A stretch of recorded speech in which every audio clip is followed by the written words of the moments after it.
El día de hoy vamos a hablar sobre los estudios oftalmológicos que utilizamos con mayor frecuencia, cómo se utilizan y para qué se utilizan. Vamos a empezar hablando de la topografía corneal. Esta es una técnica de imagen utilizada para evaluar la forma, curvatura y grosor de la córnea. Los usos clínicos de la topografía corneal incluyen caracterizar y cuantificar el astigmatismo queratométrico tanto de la córnea nativa como post-queratoplastía, detectar y monitorear las ectasias corneales progresivas y evaluar candidatos quirúrgicos para lentes intraoculares premium y corrección de la visión con láser. Hay tres métodos para obtener una topografía corneal: las imágenes basadas en discos de Plácido, OPD scan, imágenes de hendidura de escaneo e imágenes de Scheimpflug.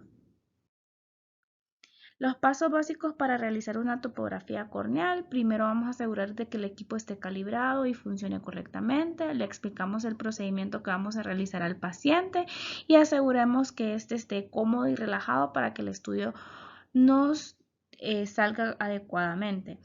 El paciente debe sentarse frente al equipo de topografía y colocar su barbilla en el reposacabezas, ajustar la posición de la cabeza del paciente para que su ojo esté alineado correctamente con el equipo de topografía, ajustar el enfoque del equipo para obtener una imagen clara de la córnea, capturar múltiples imágenes de la córnea desde diferentes ángulos para obtener una representación completa de su topografía.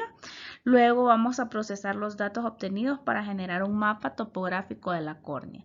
Analizamos el mapa topográfico para evaluar la forma y la curvatura de la córnea, así como cualquier irregularidad que pueda indicar algún problema ocular. Registramos los resultados de la topografía corneal en el expediente del paciente para su referencia futura y el análisis de esta. Aquí tenemos imágenes de cómo se ve el resultado de una topografía. Este es un pentacam de un ojo derecho normal. Aquí vemos una imagen de cómo está el paciente colocado frente al equipo y cómo está la persona que está realizando el estudio. Y este es el equipo con el que se cuenta para realizar las topografías corneales. Biomicroscopía ultrasónica o VM. Esta es una forma de ultrasonografía ocular de alta frecuencia que se ha optimizado para obtener imágenes del segmento anterior. El VM emplea frecuencias más altas de 35 a 6 MHz que proporcionan la resolución más fina necesaria para discriminar el delicado segmento anterior. Este requiere un medio de acoplamiento entre la sonda de ultrasonido oscilante y la superficie ocular. Esto se puede lograr usando una cubierta de sonda llena de agua destilada o con una cubierta de plástico blando abierta colocada entre los párpados, llena de metilcelulosa en un paciente en decúbito supino.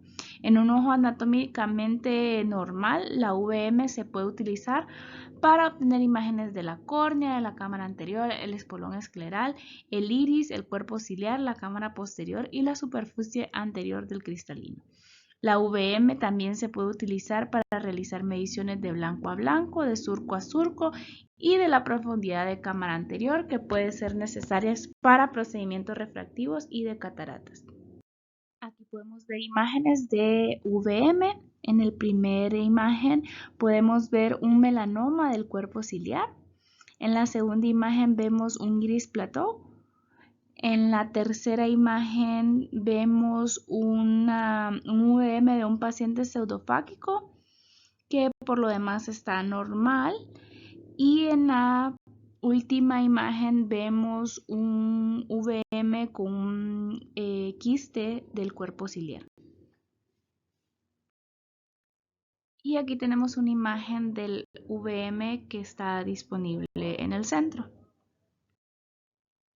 Biometría. Se utiliza en oftalmología para indicar la medición del tamaño y la forma del ojo y realizar cálculos de lentes intraoculares. Para determinar la potencia del lente intraocular que se implantará durante la cirugía de cataratas, es necesario medir o identificar varias variables: la longitud axial del ojo, la potencia corneal promedio y la profundidad de la cámara anterior, la constante A de la lente intraocular elegida y apuntar a la refracción postoperatoria. Independientemente de la fórmula utilizada, un cambio de 1 milímetro en la longitud axial se traduce en un cambio de 2.5 a 3 dioptrías en la potencia de la lente intraocular, por lo que las mediciones precisas son fundamentales. Para garantizar la precisión, se deben volver a medir las longitudes axiales que difieran en más de 0.3 milímetros entre dos ojos, por lo demás normales de un solo paciente. La biometría por ultrasonido A-scan es la modalidad original para medir la longitud axial de un ojo.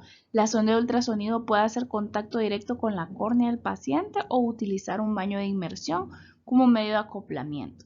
La biometría óptica es una técnica sin contacto que ofrece ventajas sobre la biometría por ultrasonido, incluida una mayor comodidad del paciente, una menor variabilidad del operador y la falta de compresión corneal. Los biómetros ópticos modernos también pueden medir las curvaturas anteriores de la córnea, el grosor de la córnea, el grosor del cristalino y el diámetro horizontal de blanco a blanco. Los pasos para realizar serían preparar el equipo, asegurarse de que el equipo esté encendido, calibrado y funcionando correctamente. Preparamos al paciente, le explicamos el procedimiento al paciente y asegurarse que esté cómodo y relajado. Colocamos al paciente frente a la máquina y asegurarse de que su cabeza esté correctamente alineado con el dispositivo. Se le pide al paciente que fije la mirada en un punto específico para mantener la estabilidad durante las mediciones. Se utiliza el dispositivo para medir la longitud axial del ojo, que es esencial para calcular la potencia de la lente intraocular que se necesitará en la cirugía de catarata. La medición del grosor corneal central, realizar una medición del grosor corneal central utilizando las capacidades del dispositivo y otras mediciones que pueden ser opcionales. Si es necesario, se puede realizar mediciones adicionales como la profundidad de la cámara anterior, el diámetro pupilar y la curvatura corneal. Luego se verifican los resultados obtenidos que sean consistentes y precisos antes de finalizar la biometría. Aquí podemos observar el dispositivo y una muestra de cómo sería el resultado tanto del ojo derecho como del ojo izquierdo. Microscopía confocal. Esta permite la visualización in vivo y no invasiva de todas las capas de la córnea. Las células endoteliales desempeñan un papel fundamental en el mantenimiento de la claridad corneal al actuar como una barrera física al humor acuoso y funcionar como bombas metabólicas desecantes. Estas células no se regeneran, por lo que el seguimiento de su densidad y viabilidad es importante para evaluar la salud del tejido corneal nativo y trasplantado. A medida que las células endoteliales mueren, lo que ocurre naturalmente con la edad o a un ritmo acelerado en el contexto de un trauma o alguna enfermedad, las células restantes se expanden para llenar el vacío y posteriormente pierden su forma hexagonal. Además, la pérdida de células endoteliales y el estrés conducen a la formación de gutas, que son excrescencias colágenas de la membrana basal endotelial, la membrana de Dessem. Una vez que el microscopio confocal captura un marco de células endoteliales de un área conocida, el examinador puede producir datos sobre la densidad celular total, contando manualmente las células en el marco y extrapolando el volumen milímetro al cuadrado o utilizando software automatizado de análisis de células corneales. El recuento medio de células endoteliales en un ojo sano de 65 años es de unas 2.500 células. Las córneas con menos de 1.000 células tienen mayor riesgo de una descompensación endotelial después de una cirugía intraocular. Los pasos básicos para realizar una biomicroscopía confocal son: preparar el equipo, asegurarse que este esté encendido, calibrado y funcionando correctamente. Explicar al paciente el procedimiento, siempre asegurándose de que él esté cómodo y relajado. Si es necesario, se aplican gotas de anestésico en el ojo del paciente para garantizar su comodidad durante la prueba. Colocamos al paciente en una posición cómoda y estable, preferiblemente sentado frente al equipo de biomicroscopía confocal. Alineamos el equipo de biomicroscopía confocal con el ojo del paciente para garantizar una imagen clara y precisa. Ajusta el enfoque del equipo y captura la imagen de las diferentes capas de la córnea, del epitelio, el estroma y el endotelio según sea necesario para el diagnóstico. Se exploran las áreas específicas de interés en la córnea, como lesiones, cicatrices o células endoteliales, utilizando las capacidades de imagen del equipo. Se analizan las imágenes obtenidas para evaluar la salud y la estructura de la córnea, así como para identificar cualquier anormalidad y patología. En la primera imagen podemos ver una biomicroscopía confocal de un paciente con un endotelio sano. En la segunda imagen podemos ver, y en la tercera, un paciente con descompensación endotelial. Este es el equipo para realizar este tipo de estudio. Foto de retina. El propósito de tomar una foto del fondo de ojo es establecer un registro visual del segmento posterior. Puede ser un complemento visual invaluable del registro documentado al proporcionar una narrativa objetiva del examen físico del paciente en cualquier momento dado.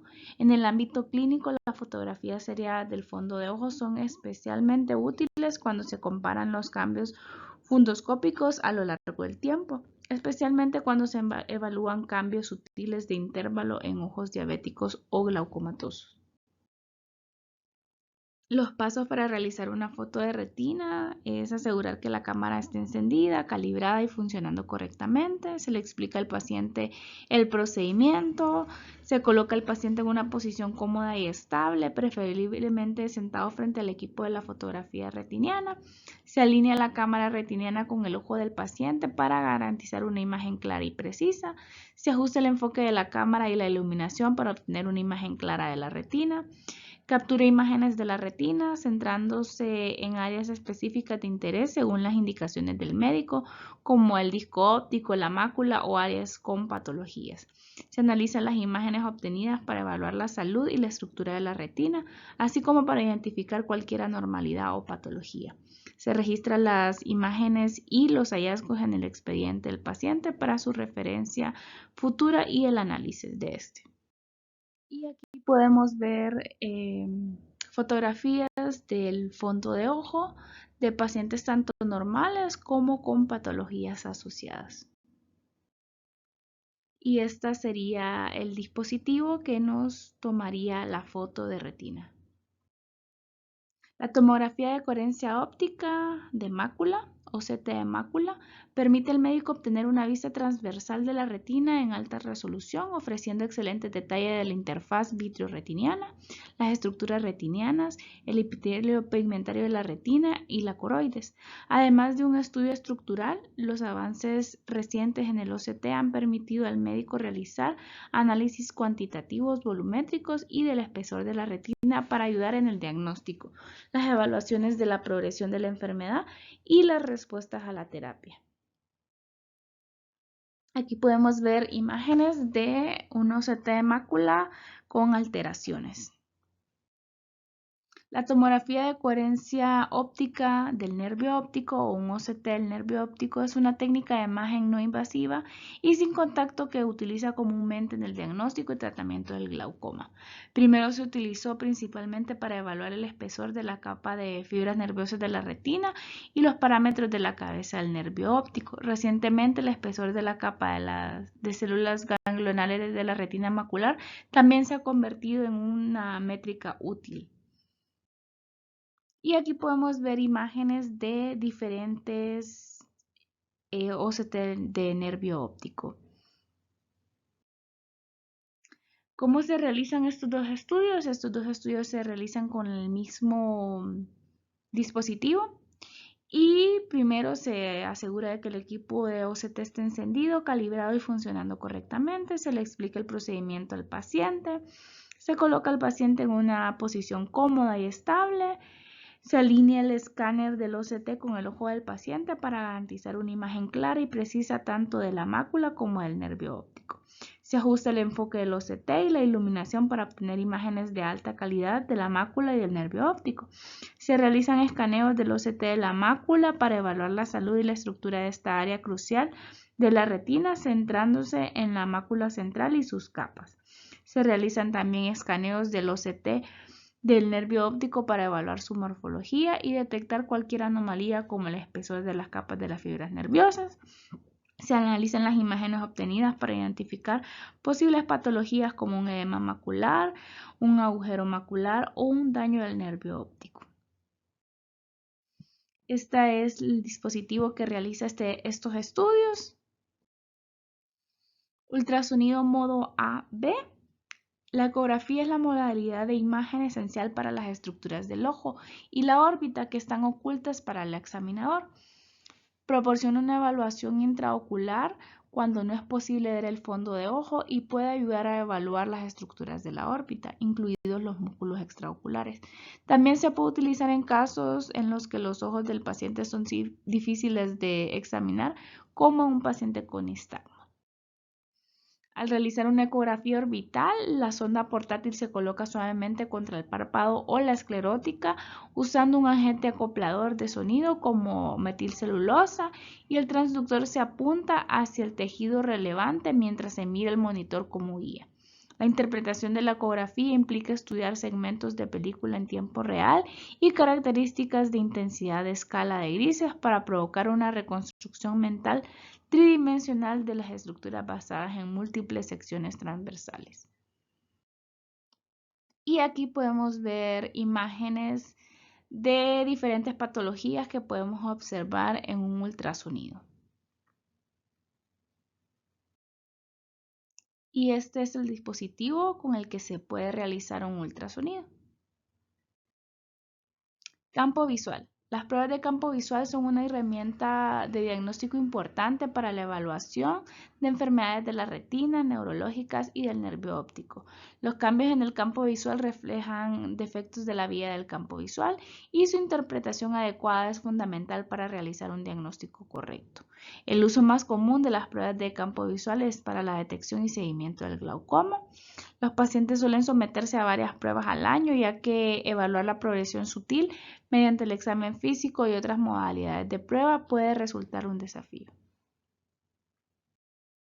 Aquí tenemos ejemplos de cómo se da un resultado de un campo visual, cómo se ve un resultado de un campo visual. En estos podemos ver alteraciones del campo visual. Y esta es la imagen del dispositivo en el que se realiza un campo visual. Tenemos también la tomografía de doble frecuencia o FDT. Este es un instrumento portátil y relativamente económico diseñado para la detección rápida y eficaz de la pérdida del campo visual. Numerosos estudios han demostrado que ofrece una alta sensibilidad y especificidad en la detección del daño glaucomatoso temprano y en otros trastornos que van desde causas oculares, retinianas, neurológicas y neurooftalmológicas. El FDT ofrece muchas ventajas porque es fácil de administrar e interpretar. Gusta a la mayoría de los pacientes, no se ve muy afectado por el error refractivo y las cataratas y tiene una alta confiabilidad de prueba y repetición. Ofrece pruebas de detección rápida y tienen diferentes programas de umbral completo. Para realizar un campo visual y un FDT, se asegura de que tanto el equipo de campo visual como el FDT estén encendidos, calibrados y funcionando correctamente. Se le explica al paciente que se someterá a estas pruebas y se asegura de que esté cómodo y relajado. Se ajusta la altura y la posición del reposacabezas y del mentón para que el paciente esté alineado correctamente con el equipo del campo visual. Se alinea el ojo del paciente con el objetivo del equipo de campo visual y del FDT, asegurándose que esté centrado y correctamente posicionado. Indica al paciente cómo debe mantener la mirada fija en un punto central durante el examen del campo visual y que debe presionar un botón cada vez que vea un destello de luz periférico sin mover la mirada. Y para la prueba de FDT, explicarle que se debe mantener la mirada en el punto central y responder a los estímulos visuales. Comienza el examen del campo visual y sigue las instrucciones del software o del técnico que va a realizar las mediciones necesarias. Después de completar el campo visual, se inicia la prueba de FDT siguiendo las instrucciones del equipo. Se observa en la pantalla del equipo para asegurarse de que el paciente está siguiendo las instrucciones correctamente y que se están obteniendo datos precisos en ambas pruebas. Se analizan los resultados obtenidos en el campo visual y en la prueba de FDT para identificar cualquier defecto o anomalía en la visión del paciente. Y se registran los resultados de ambas pruebas en el expediente del paciente para su referencia futura y su análisis. Este sería el dispositivo para realizar un FDT. Histeresis corneal. La biomecánica corneal, especialmente la histeresis corneal, se ha convertido en un tema de gran interés en el campo del glaucoma. Esto se debe principalmente a dos razones. La biomecánica corneal puede desempeñar un papel importante en la medición precisa de la presión intraocular, el único factor de riesgo modificable en el glaucoma, y la biomecánica corneal puede ser un sustituto de la biomecánica global del globo. Dado el aumento en el número de procedimientos oftálmicos que alteran la biomecánica corneal, como el LASIK, el PRK y el entrecruzamiento de colágeno, una comprensión básica de la biomecánica corneal es útil para los proveedores de atención oftalmológica que tratan el glaucoma. La histeresis corneal es la única propiedad biomecánica medible in vivo ampliamente utilizada. Las instrucciones para realizar una histeresis corneal con un tonómetro de hendidura. Se le asegura de que el tonómetro de hendidura esté calibrado y funcionando correctamente. Se le explica el procedimiento al paciente. Se pueden administrar gotas anestésicas en el ojo de ser necesario. Se le coloca al paciente en una posición cómoda y estable, preferiblemente sentado frente al tonómetro de hendidura. Se le alinea el tonómetro de hendidura con el ojo del paciente para asegurar una medición precisa. Se realiza la primera medición de la presión intraocular utilizando el tonómetro de hendidura. Se utiliza el tonómetro de hendidura para aplicar una fuerza externa controlada sobre la córnea del paciente. Se observa la respuesta de la córnea a la fuerza aplicada y registra cualquier cambio en su forma o curvatura. Después de aplicar la fuerza, se realiza una segunda medición de la presión intraocular para evaluar la respuesta de la córnea. Analiza las mediciones de la presión intraocular antes y después de aplicar la fuerza externa para determinar la histeresis corneal, que es la diferencia entre las dos mediciones. Se registran los resultados de la histeresis corneal en el expediente del paciente. Y este es el dispositivo disponible para realizar una histeresis corneal. La tonometría sin contacto. En la tonometría de soplo de aire, la fuerza de aplanación es una columna de aire que se emite con una intensidad que aumenta gradualmente. En el punto de aplanamiento corneal se cierra la columna de aire y se registra la fuerza en ese momento y se convierte en milímetros de mercurio.